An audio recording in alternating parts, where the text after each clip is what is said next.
नेपालमा corona virus संक्रमणका कारण थप 1 जनाको मृत्यु हुनेको संख्या 15 पुग्यो। चितवनको भरतपुर महानगरपालिका 11 का 68 वर्षीय पुरुषको आज बिहान 7:05 जाँदा मृत्यु भएको भरतपुर अस्पतालद्वारा जानकारी। नेपालमा कोरोना भाइरस संक्रमितको संख्या 4000 नाघ्यो। आज थप 323 जनामा संक्रमण पुष्टि, संक्रमितको संख्या 4085। पछिल्लो 24 घण्टामा 292 पुरुष र 31 महिलामा कोरोना पुष्टि भएको स्वास्थ्य मन्त्रालयद्वारा जानकारी। अहिलेसम्म देशभर 1,06,331 जनाको PCR र 1,66,158 जनाको RDT विधि मार्फत परीक्षण।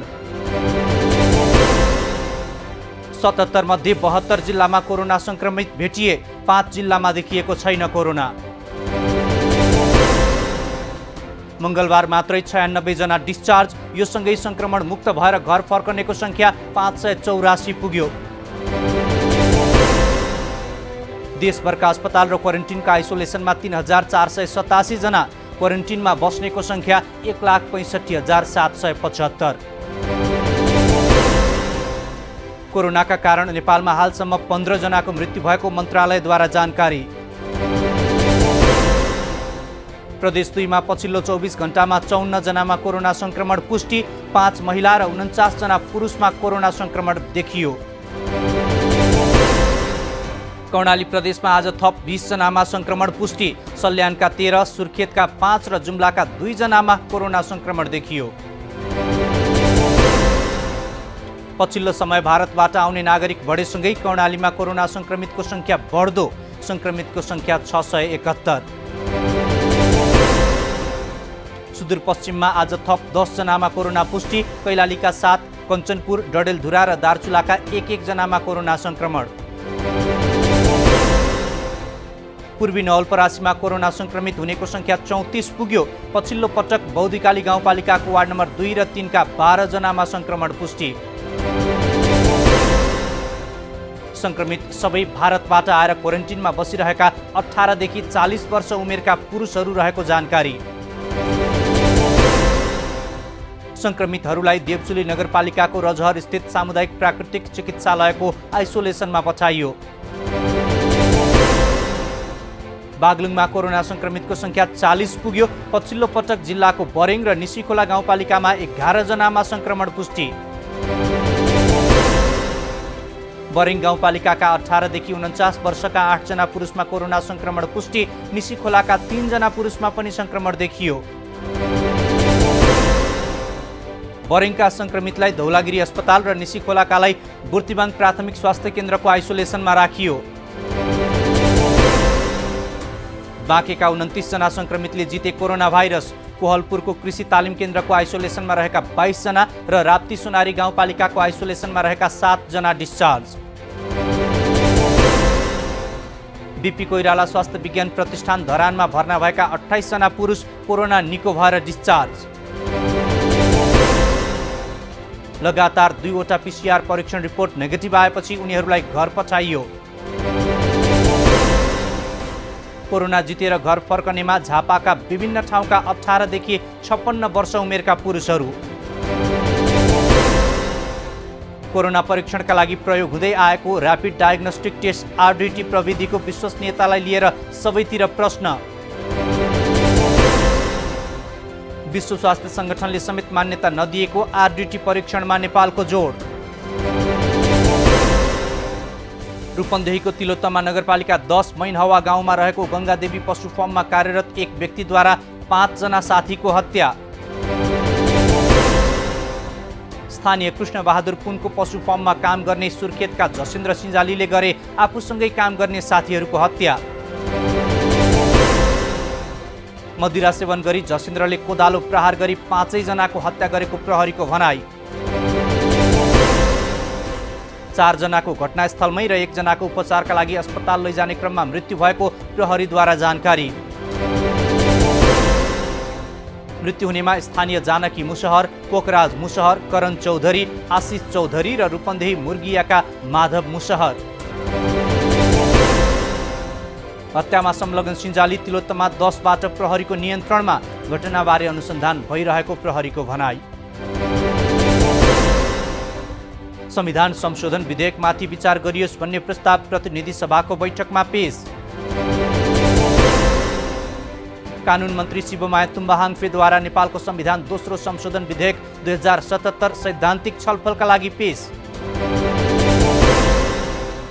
संविधान संशोधन विधेयकबारे मौन रहेको संसदको तेस्रो ठूलो दल जनता समाजवादी पार्टीले विधेयकको समर्थन गर्ने। जनता समाजवादी पनि संविधान संशोधनको पक्षमा उभिएपछि संविधान संशोधन विधेयक सर्वसम्मत पारित हुने सम्भावना। संविधान संशोधनसँगै अब भूमि फिर्ताका लागि पनि सरकारलाई साथ रहने जनता समाजवादी पार्टीका नेता लक्ष्मणलाल कर्णको भनाई। लिम्पिया धुरासहितको नक्सा समेटिएको निशान छाप परिवर्तन सम्बन्धी संविधान संशोधन प्रस्तावमाथि सैद्धान्तिक छलफलमा भाग लिने सबै दलका सांसदले दिए सरकारलाई धन्यवाद। प्रधानमन्त्रीको अहङ्कारले कोरोना नियन्त्रण बाहिर गएको कांग्रेसको आरोप। सांसद थापा भन्छन् क्वारेन्टिन मान्छे मार्ने क्याम्पमा परिणत। कोरोना संक्रमण नियन्त्रणका लागि गरिएको खर्चमा भ्रष्टाचार भएको भन्दै हिसाब सार्वजनिक गर्न कांग्रेस सांसद गगन थापाको माग। 25,000 किट र 5वटा पीसीआर मेसिन खरिद गरेर कोरोना नियन्त्रण हुन नसक्ने कांग्रेसको भनाई। क्वारेन्टिन मान्छे मार्ने स्थलको रूपमा परिणत भएको र कोरोना संक्रमितको चेक जाँचमा सरकारले लापरवाही गरेको आरोप। क्वारेन्टिनमा बस्ने सबैको पीसीआर नगर्ने र मृत्यु भएका मान्छेको परीक्षण नगर्ने नीतिप्रति सांसद थापाको आपत्ति। क्वारेन्टिनमा बसेका र मृत्यु भएका मानिसको परीक्षण नगर्ने हो भने परीक्षण नै बन्द गरेर देशलाई कोरोना मुक्त घोषणा गर्न व्यङ्ग्यात्मक सुझाव। आरडीटी काम लाग्दैन भन्ने थाहा पाएर पनि यसको प्रयोग नरोकेर सरकारले अपराध गरिरहेको आरोप। पीसीआर परीक्षणको दायरा बढाउन संसदले गरेको आग्रह र अदालतले दिएको आदेश समेत सरकारले लत्याउँदा कोरोना महामारी नियन्त्रणमा चुनौती थपियो। कोरोना भाइरस नियन्त्रणका लागि गरिएको खर्च सार्वजनिक नगरे कांग्रेसले संसद अवरुद्ध गर्ने। प्रतिनिधि सभा बैठकमा बजेटमाथि सांसदहरूले उठाएका प्रश्नको मन्त्रीहरूले आज पनि दिए जवाफ। हिजो एकै दिन मन्त्रीहरूले जवाफ दिने कार्यसूची राखिए पनि समय अभावका कारण विभिन्न 8 मन्त्रीहरूले आज दिए जवाफ। चौतर्फी चरको आलोचना खेपेका अर्थमन्त्री डाक्टर युवराज खतिवडाले फेरि दिए विवादास्पद अभिव्यक्ति। विद्युतीय गाडी कुदाएर मात्रै विद्युतको खपत नबढ्ने भनाई। एउटा निश्चित व्यावसायिक घरानालाई फाइदा पुग्ने गरी चकलेटमा दिइएको भन्सार छुटको पनि मन्त्री खतिवडाद्वारा बचाउ। सीमा सुरक्षाका लागि तत्काल नेपाली सेना सीमामा खटाउन नसक्ने उपप्रधान एवं रक्षा मन्त्री ईश्वर पोखरेलको भनाई। आगामी आर्थिक वर्षमा नेपाल भारत सीमामा 59वटा प्रहरीको बोर्डर आउटपोस्टको स्थायी भौतिक संरचना निर्माण गरिने गृहमन्त्री रामबहादुर थापाको दावी।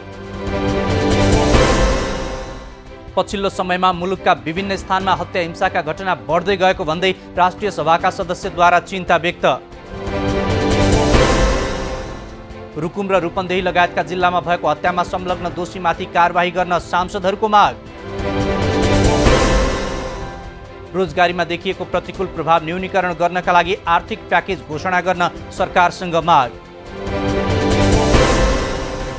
संस्कृति पर्यटन तथा नागरिक उड्डयन मन्त्री योगेश भट्टराईद्वारा प्रतिलिपि अधिकार पहिलो संशोधन विधेयक 2076 पेश।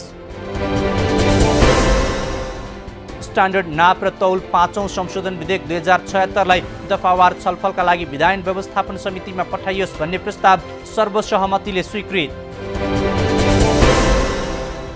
अख्तियार दुरुपयोग अनुसन्धान आयोगद्वारा नापी कार्यालय भक्तपुरका सर्वेक्षक राजेन्द्र काफ्ले विरुद्ध 5 करोडको भ्रष्टाचार मुद्दा दर्ता। सरकारी सेवामा रहँदा उनले 5 करोड 43,27,000 बराबरको अवैध सम्पत्ति थुपारेको आरोपमा विशेष अदालतमा मुद्दा दर्ता। प्रहरीले जबरजस्ती पसल बन्द गराउन खोजेपछि काठमाडौँको न्यू रोड क्षेत्रमा तनाव। केही दिनदेखि खुलिरहेका पसल जबरजस्ती बन्द गराउने प्रहरीको प्रयास। व्यापारीले खोल्ने अडान राखेपछि प्रहरी र व्यापारी बीच भनाभन। लामो समयको लकडाउनले गुजारा चलाउन र भाडा तिर्न समस्या भएको भन्दै पसल खोल्नुको विकल्प नभएको व्यापारीको भनाइ। लकडाउन उल्लङ्घन गर्दै पसल सञ्चालन गरिएकाले प्रशासनको आदेशमा बन्द गराइएको प्रहरीको भनाइ। कोरोना संक्रमणले स्थिति भयावह बन्दै जाँदा पनि सरकार सुतेको आरोप लगाउँदै सामाजिक सञ्जालबाट जुटेका युवाद्वारा बालुवाटारमा धरना। धरनाका लागि पुगेकाहरूद्वारा सरकार खोइ, पीसीआर परीक्षण गर, 10 अर्बको हिसाब चाहियो लगायतका नारा लेखिएका प्ले कार्ड प्रदर्शन। सरकारको कामको आलोचना गर्दै विरोधमा उत्रिएका युवाहरूको प्रदर्शनमा प्रहरी हस्तक्षेप। सामाजिक दूरी कायम गर्दै धरनाका लागि पुगेका प्रदर्शनकारीमाथि प्रहरीद्वारा लाठीचार्ज र पानीको फोहरा प्रयोग। मिलेनियम च्यालेन्ज कर्पोरेसन एमसीसी सम्झौता संसदबाट अनुमोदन गर्न नहुने भन्दै प्रदर्शन गर्ने युवाहरू प्रहरीको नियन्त्रणमा। सरकारले विद्युतीय गाडीमा कर बढाएको विरोधमा काठमाडौँमा हुन लागेको प्रदर्शनमा प्रहरीको हस्तक्षेप। न्यू इनर्जी भेहिकल एसोसिएसन नेभाले काठमाडौँको पुरानो बस पार्कबाट निकाल्न लागेको र्यालीमा प्रहरीको अवरोध। प्रहरीको अवरोधका बीच पनि रत्न पार्कमा भेला भएका व्यवसायीद्वारा विद्युतीय सवारीमा कर बढाउने निर्णय तत्काल फिर्ता लिन सरकारको ध्यानाकर्षण। भोजपुरको अरुण गाउँपालिकामा भारतसँगै अन्य विभिन्न ठाउँबाट उद्धार गरिएका नागरिकलाई राख्न होल्डिङ एरिया निर्माण। जिल्लाका 9वटा स्थानीय तहको आर्थिक सहयोग र नेपाली सेनाको प्राविधिक तथा जनशक्तिको सहयोगमा होल्डिङ एरिया निर्माण। कोरोना भाइरस संक्रमणसँगै वन जङ्गलका काठ दाउरा सङ्कलनमा समेत वन प्रशासनले रोक लगाएपछि सिन्धुलीका भूकम्प पीडितलाई समस्या। बाँकेको कोहलपुर स्थित नेपालगञ्ज मेडिकल कलेज शिक्षण अस्पतालमा कोरोना संक्रमित 1 जना महिलाको आन्द्राको सफल शल्यक्रिया। अछाम चौरपाची गाउँपालिका 5 घर भएकी 25 वर्षकी 18 हप्ताकी गर्भवती महिलाको ठूलो आन्द्राको शल्यक्रिया। कोरोना संक्रमित महिलाको उपचारमा संलग्न 14 जना डाक्टर र नर्सहरूलाई क्वारेन्टिनमा राखियो। अछामबाट उपचारका लागि आएका 2 जनामा कोरोना संक्रमण पुष्टि भएपछि नेपालगञ्ज मेडिकल कलेज शिक्षण अस्पताल सील। शाखा प्रबन्धकलाई कोरोना भाइरस संक्रमण देखिएपछि राष्ट्रिय वाणिज्य बैंक तौली हवा शाखा अनिश्चितकालका लागि सील। रौतहट गौरको टिकुलियाबाट स्रोत नखुलेको 8 लाख रुपैयाँ सहित स्नात नगरपालिका 4 का धर्मेन्द्र शाह पक्राउ।